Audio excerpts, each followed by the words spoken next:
were so many little things that were just kind of annoying that I made a little theme out of it. So,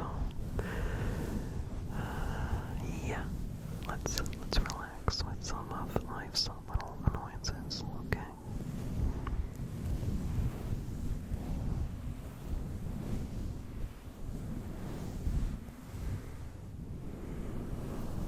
So,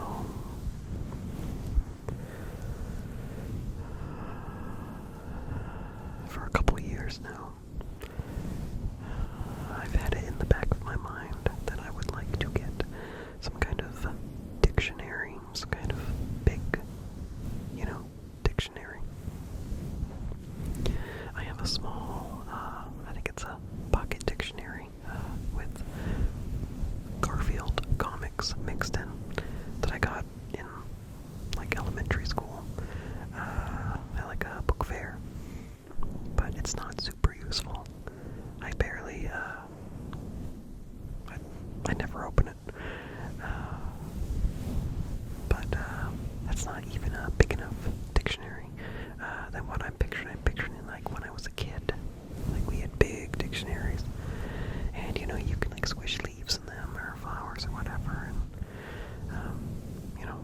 yeah, whatever. But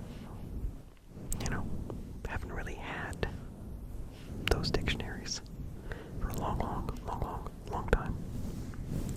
And you can just look up any word online, or your computer or phone probably has a built-in dictionary.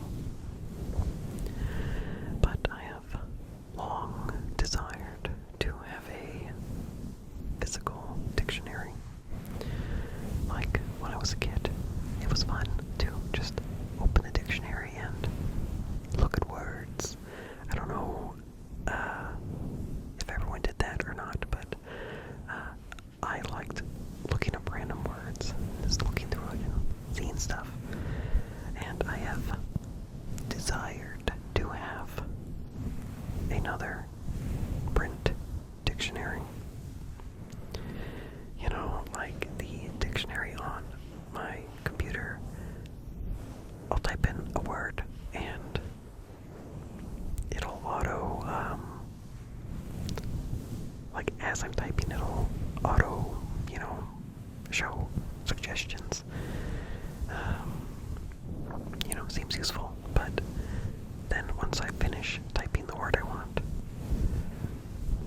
the result, the correct word, will only be up briefly, and then it'll be like no results. It's like, why? It's been a problem for a while. And I'm like, the thesaurus doesn't work. And I don't know, yeah, it's just really annoying. And I don't want to go online to look at words. Everything is an advertisement. So much going on, on websites, just busy. So, recently, I saw, on TikTok, Merriam-Webster had a new collegiate dictionary coming out, version 12, or the 12th edition, and they really got me. They really influenced me. I got excited. It's like a red dictionary with like that linen hardcover. It's red. It has like an imprint, like gold leaf,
notifications about it shipping to me.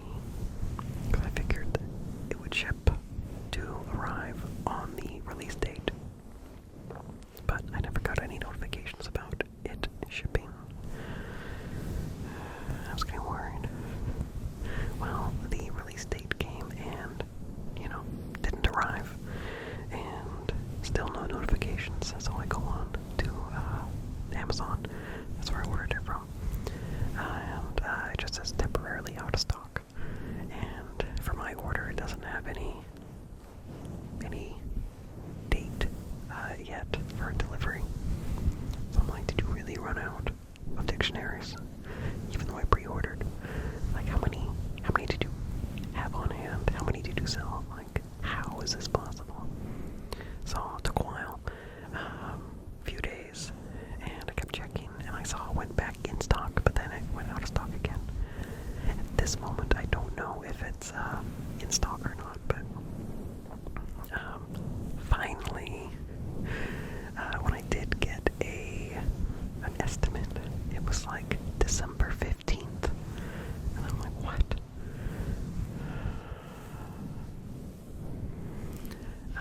But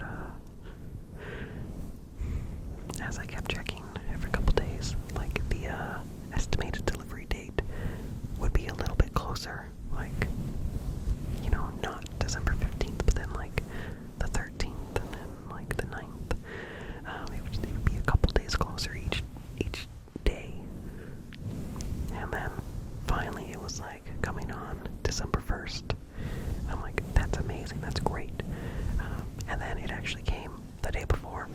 So it did come, and it is beautiful. Like, I'm excited. I have some video ideas to incorporate it. I've decided that just a straight reading of the dictionary, though it could be good for like sleep and just, having boring background, whispers, I figured that is too boring, so I'm not doing that. But I do have ideas. I just need to do those ideas. But yeah, like, I'm very pleased. I'm like, I read the preface, and that was fun. And they have some symbols in there about, like, how you pronounce the word, but like, if there's a I think they call it a high mark and a low mark, and that's basically like an apostrophe or a comma for high and low, and it tells you which vowel is stressed, or which one has the emphasis, and then which one has like secondary emphasis, if there is. And that's cool. So I'm really gonna enjoy just looking at this thing and knowing words. So yeah. Okay.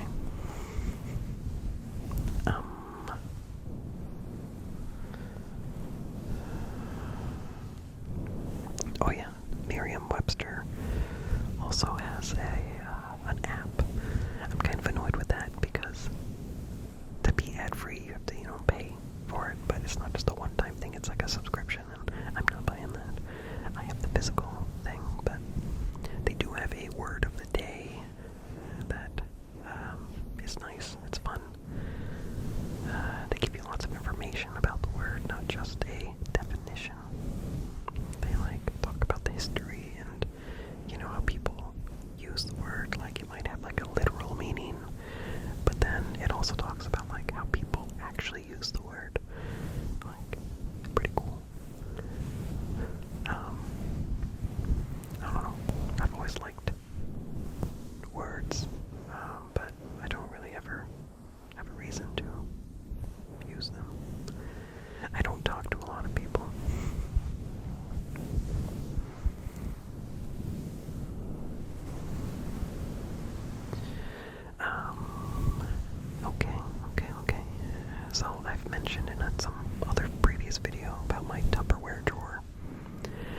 basically, I had this great idea to reorganize my kitchen. I'm still not done. I haven't really had a chance to get back into that.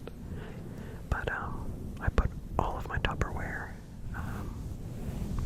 Actually, I think it's like Snapware. That's the brand. Snapware. There's multiple different. There's different shapes, round and rectangular and square. And there's different capacities they each hold, but if it's a round container, no matter what size, no matter what volume, it uses a round lid. Like all the round lids are the same size, and the same thing for all the squares. No matter how much the containers hold, the lids are the same. So, it's great that we don't need to search for what lid fits. So yeah, we donated almost all of our old, Tupperware type stuff. And I made sure that I got enough so we wouldn't run out. And I even figured, okay, we can kind of assume that we will have a certain amount in use pretty much all the time. So this drawer that I'm gonna put these things in is plenty big, because we're never gonna have all of them clean at the same time.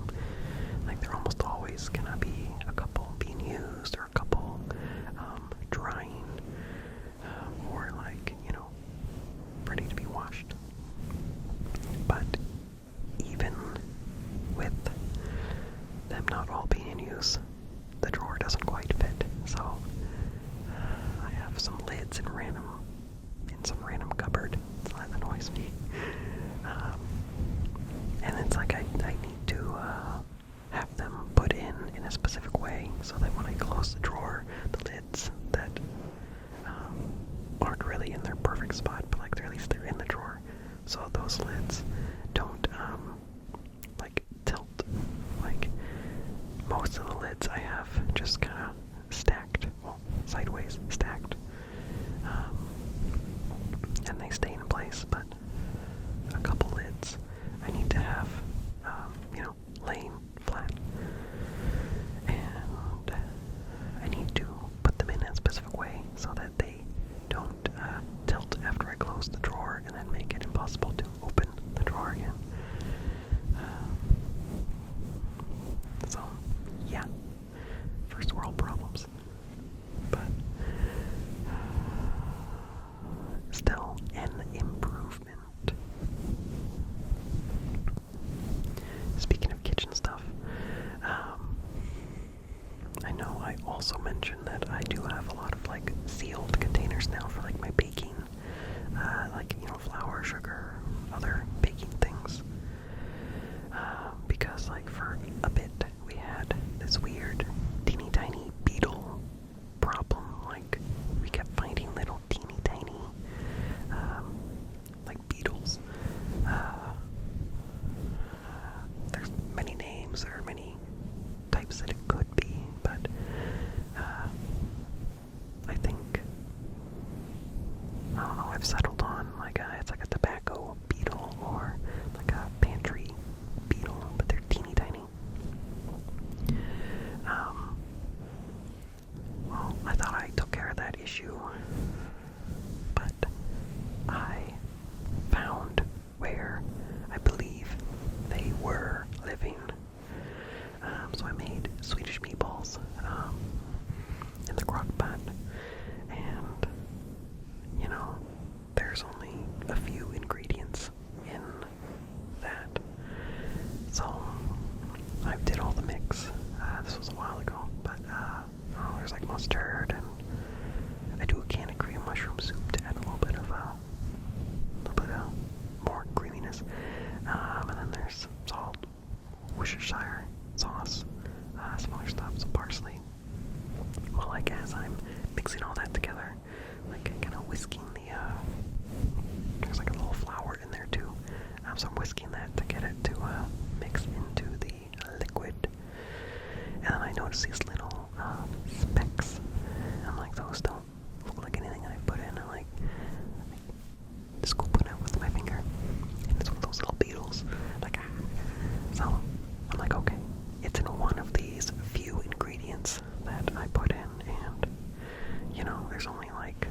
one that came from a spice jar. And yeah, I went to the parsley and I dumped all the parsley into a clear container, and yep, they were in there. So I got rid of that parsley and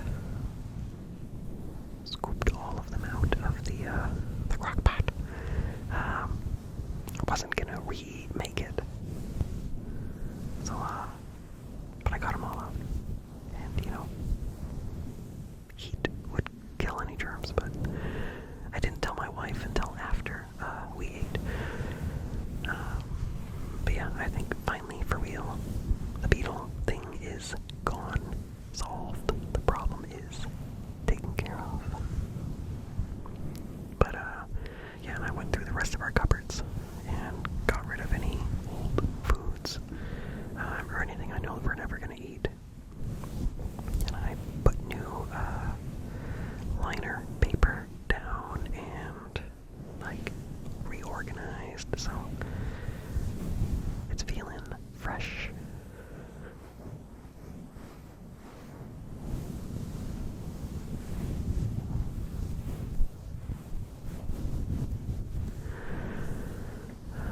Well, okay. Long-time listeners may remember that I got a truck last year after my teeny tiny car was getting more and more issues. Well, that was over a year ago by now, but for most of that year that I've had the truck, I have not been able to drive it. There was issues with oil getting into the coolant system, like into the radiator and stuff. And then got that repaired, but it wasn't actually repaired, and the mechanic didn't believe me. They just said I needed to flush the system some more. That was really annoying. But pretty much I didn't drive the truck for a long, long time. So I don't really have money to fix it. But we found someone else, a different mechanic, and they found real problems, and then they actually fixed them. And I've driven the truck, and yeah, the problem is actually fixed. So really happy about that. But by now I have paid for this truck 3 times. Very annoying. But yeah, that problem seems to be fully fixed. But I got used to driving my wife's car. Well, I guess it's a family car, it's not just my wife's car. But the e-brake, I call it the emergency brake, but other people call it the parking brake, but I wouldn't turn it on just to park. If I park on a hill, I would. Anyway, I've been at this one job parking on a hill, and the way my wife's brake works, you put your car in park and turn off, but the parking e-brake, whatever, you push down with your foot, and then the way you release it is you push it again with your foot. Well, the first day that I had my truck back, I took it to work, and I park on the hill, so I press the brake. Then when I go to leave, I'm used to doing that again to release it, pressing the brake. So I did, but it didn't release. And I'm like, oh, it's actually a little thing that I pull that it releases it, little lever, not a lever, oh, it's some spring-loaded, thing I hook my fingers under and I pull, and it releases the brake, but the brake light did not turn off. So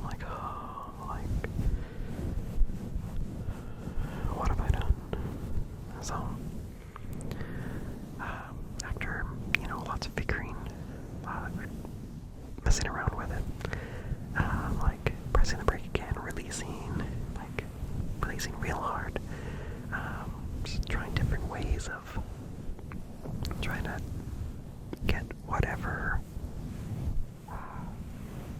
wrong into the right place, trying to figure out what's going on. Like, the brake is not actually engaged. Like, I can drive and roll just fine, but the light is on that says brake. And then also now the ABS light comes on, so it's telling me that my anti-lock braking system isn't working. But the brake does work. I've checked the fluid, the brake line. I've checked other stuff. I think it's just the sensor, which is really rusty. I've tried cleaning it with WD-40, and like manually, like crawling deep into the corner where my where the gas and brake pedal are, and like manually pressing the switch mechanism, trying to get any rust or whatever like off of it. But yeah, like I think I've determined that the problem is somewhere within that. I think it's the brake switch. I think that's what it's referred to as. Basically, when I push on the parking brake, it moves a lever, and then it compresses a spring, and there's like a little sensor, like that when it touches, it lights up the light to tell me that my brake light is on. Like, I'm pretty sure it's just a problem with that. But, yeah, I was playing around with it more, and yeah, I found there was a loose connection, where that little thing slides like, I think it's supposed to be crimped. But I thought I fixed it, like by squeezing it more together, and the light did not come back on for a while, but then it did. So yeah, I'm not really sure. It's just annoying. But to be safe, I'm not driving my daughter anywhere in the truck. I'm using the car. But I need to mess around with that more, so very annoying, and it's my own fault.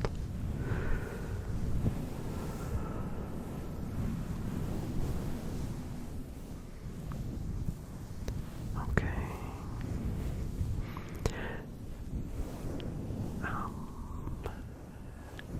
Also, long-time listeners may recall that I built a shed this summer.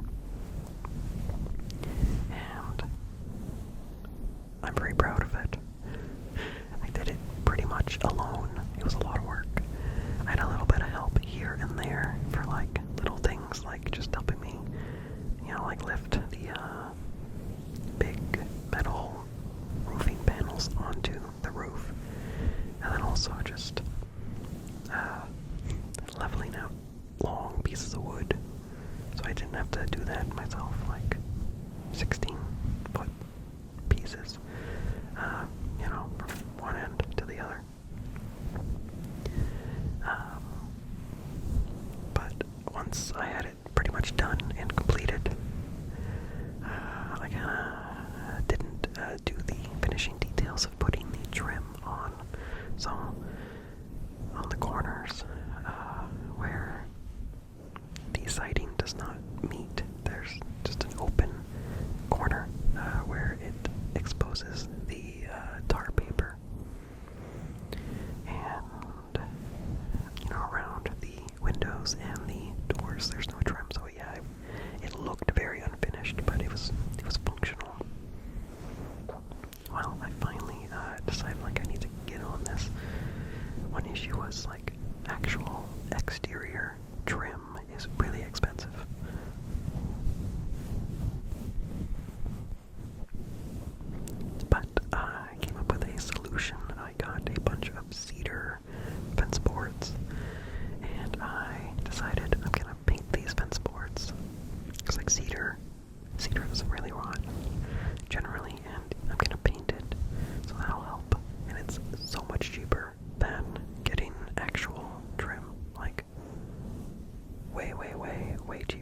to say is like a fourth of the cost.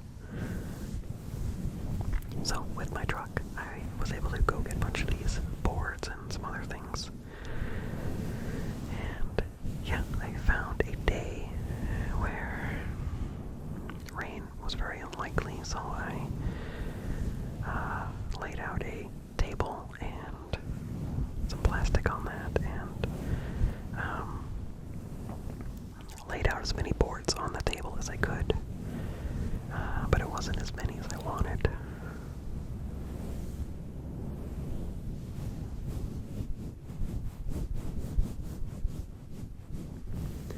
So I knew I was going to have to do a second round of painting, so I, check the weather, check the temperature, and check what temperature the paint says it can be used at. And I'm like, okay, like this all looks good, like it's warm enough, even though it was pretty cold. And like, oh, like during this, 1 hour window, there's a 15% chance of rain. That's 15%. And the paint says that it should be dry in like an hour and a half, so like I have plenty of time. So I painted these boards, and it stayed wet for so long. So definitely not an hour and a half like the can said. And so I'm like, okay, it's fine, I'm gonna leave them out longer. And 15% chance of rain, I don't think it's actually gonna happen. I have been let down so many times when the weather says rain is gonna come, only to be disappointed when no rain comes. Well, rain did come, like real rain, not just even a little sprinkle, but like rain. And yeah, it only lasted like a short time, but it rained. So yeah, like I quickly, when I realized it was raining, I ran out and I moved a bunch of the boards to under my covered patio. But like, it was too late. So they took even longer to dry. So I eventually ended up down here in the basement. I set up my plastic, a big sheet of plastic, and painted them again down here. And yeah, I had to do a second coat because brown was showing through. And then I did another round of painting on a day where there's no rain forecast. So I'm like, okay, not gonna repeat this problem again. So yeah, I get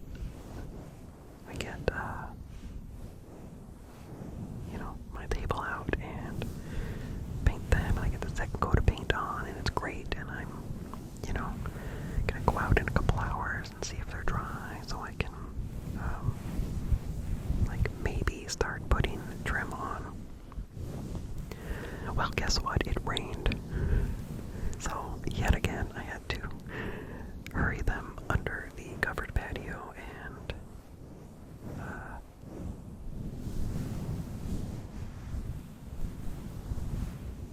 deal with that.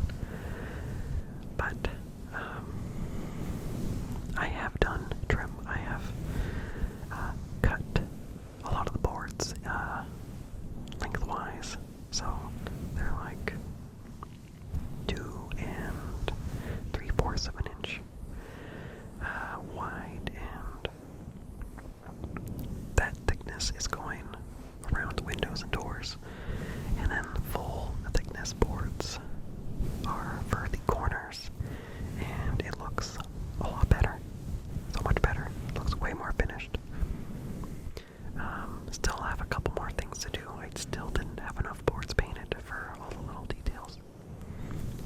And then I think I will add some more just to make it look a little more finished, to give some balance to like the base of the shed. So the shed is red, like a barn, and then white trim. And I did some caulking on the seams, but I need to do more. But I'm really annoyed with it because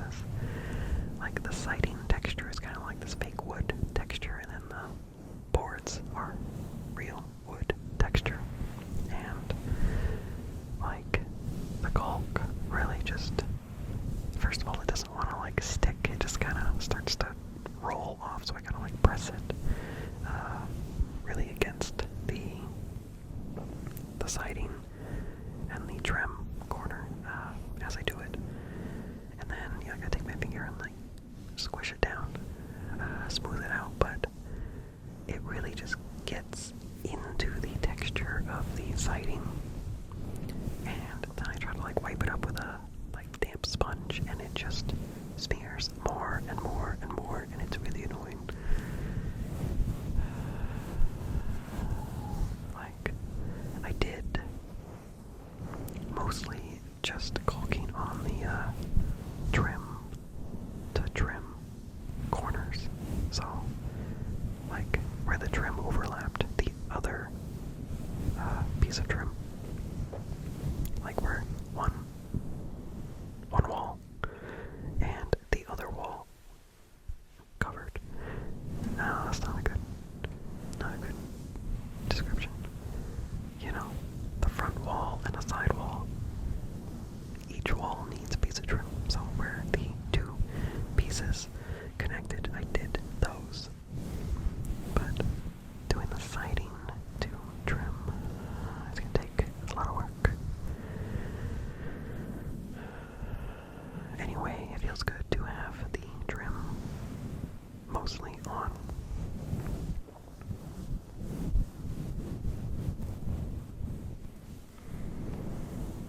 Okay, what else? What else? Tupperware drawer. Okay, so my daughter is in a preschool for 3 days a week, partial days, and I have found that this teacher is very bad at communicating, very bad at emails.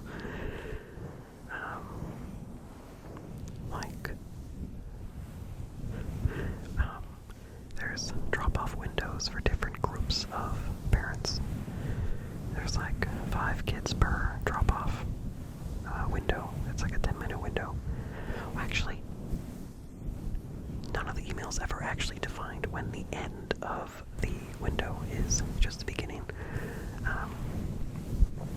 Anyway, I had my window, and I would do it.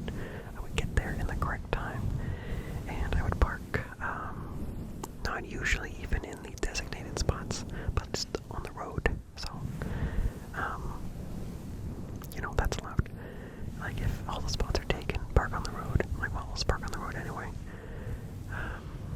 And then we kept getting a bunch of emails about the time of drop-off has changed. Like, sorry for all these changes. And like, I would read the emails and like look at the updated time, and the time was the same as I've been doing. Like, multiple emails with the time still being what it started off as. It's like, okay, cool. Like, this must have just been a mass email to everyone that didn't affect everyone, and I'm one of the people that are unaffected. So, I just keep doing the same thing. But eventually the teacher talks to me in person. Is like, did you see those emails? I'm like, yeah. I saw them. Yeah, our time didn't change. And then she kind of didn't listen, and just talked about like all the issues, like with like parking, or how like she needs more of a break. So that's why the time has changed, and blah blah blah. I'm like, oh, okay, well the time says that like 12:15 drop off. So that's what I've been doing. I've just been doing that because the time stayed the same for me. But then she just went on about how like, oh yeah, like you can do that if you're just parking on the road. Like, that's fine. You can keep the 12:15 drop off, but yeah, blah blah blah blah blah blah. Like, so many words just to say the same thing. Not addressing what I said, that all of the emails said 12:15 drop off. So then at home I complained to my wife about it, about how like this teacher was not like listening to what I was saying. And then message in the little app, and I can see these messages too from my phone. And yeah, my wife was like just asking about the drop-off time, and then the teacher is like, I think I confused Corey. I'm like, no, I've been telling you. You told me the time was 12:15. Like, I am not the confused one here. But it's all good. I am continuing to drop her off at the same time.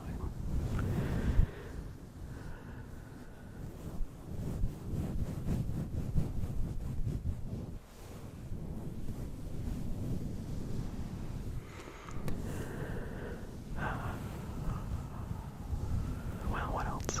I think I covered my whole list. Tupperware drawer, teacher email, truck, car. What's wrong with the car? Beatles, dictionary, trim, rain.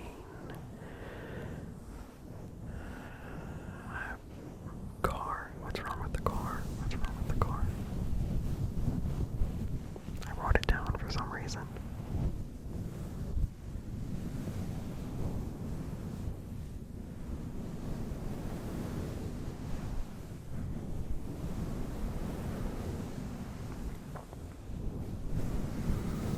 Yeah, I don't know.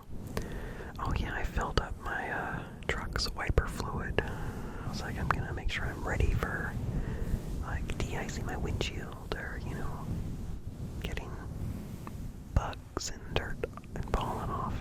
So I filled up my windshield wiper fluid reservoir. Filled up the tank of the wiper fluid. But then, like the next day, I was checking something under the hood, and I noticed that the tank of wiper fluid was empty. So somewhere there's a crack or a hose that is not connected. So that's annoying.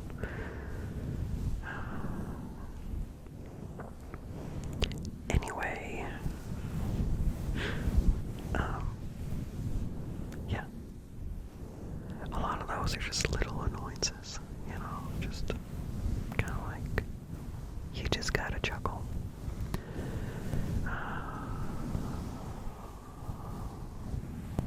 So, things are pretty okay, other than those things. I mean, I know as soon as I'm done recording, I'm gonna remember other stuff. So, let's see. Other good things.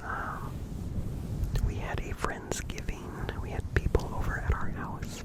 Friends from college that we try to get together with each year for just hanging out. And this is the first Friendsgiving in a while, in a few years. Usually we just go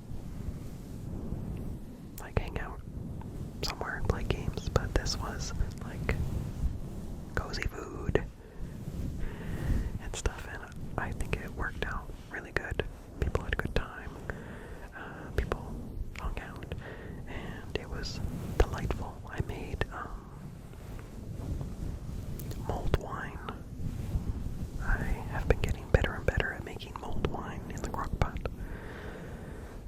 It really feels cozy. And I got a ham. This is my first year making ham. I didn't realize that most hams that you buy at the store are already cooked, and that you're just reheating them. So that took a big weight off of my shoulders of, trying to make sure it's safe, but also juicy, or, whatever. And I was worried that it would be too boring, the flavor would be too boring, because my wife didn't want any seasonings, just to heat up the ham.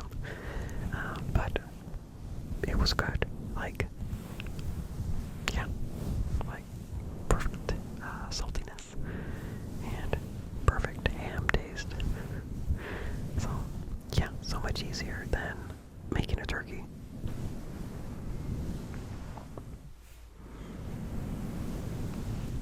And I've made muffins.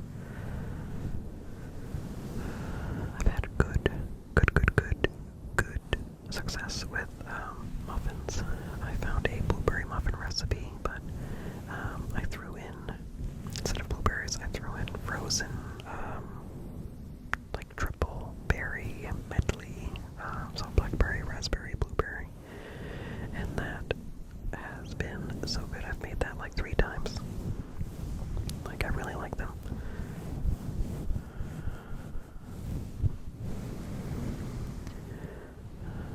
Oh, at Friendsgiving, it was so tragic. Like, my daughter, who's 4.5, I guess she got hangry, but wouldn't admit to being hungry. So, like, by the time she noticed how her body was feeling, she was very upset. So, like, for the first time ever, she locked herself in the bathroom and, like, cried. And we're like, honey, like, please open the door. And she's like, no. It was so sad, but, like, we talked her down and got her to unlock the door. Got her to eat some food, and then she was happy. But yeah, when, like, there's people around and there's, like, stuff going on, like, she does not feel like eating. But you know, when she was littler, I took off the door lock on the bathroom, like the built-in. Our doors are like from the 30s, and so I took those. Oh my God, I can't. I took out the mechanism to lock the door, but left all of the gear to, like, you know, turn the knob and stuff. And then I, up above, put in just one of those sliding bolts, so that way adults could close the door and lock it, but a kid could not. And then, you know, now that she's older and knows how to unlock and lock, I'm like, okay, like, she's not gonna, like, get stuck in here, so I can put this real lock back on. Well, I never planned for the idea that she would intentionally lock the door and not unlock it. I only ever planned for, like, oh, like, she's just playing and locks it and then doesn't know how to unlock it. So it's a bummer. But yeah, she's done that a couple times since then.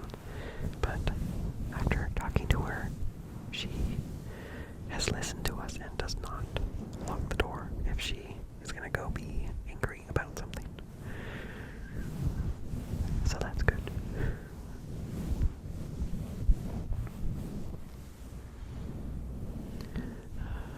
We had cozy food at this Friendsgiving and at real Thanksgiving. I am always in charge of the green bean casserole. I mostly just follow the Campbell's soup green bean casserole recipe, and it's good. It's always reliable. Like, feels cozy. Okay. Well, thank you for hanging out with me. Yeah, I hope you will come back again for some more underground ASMR.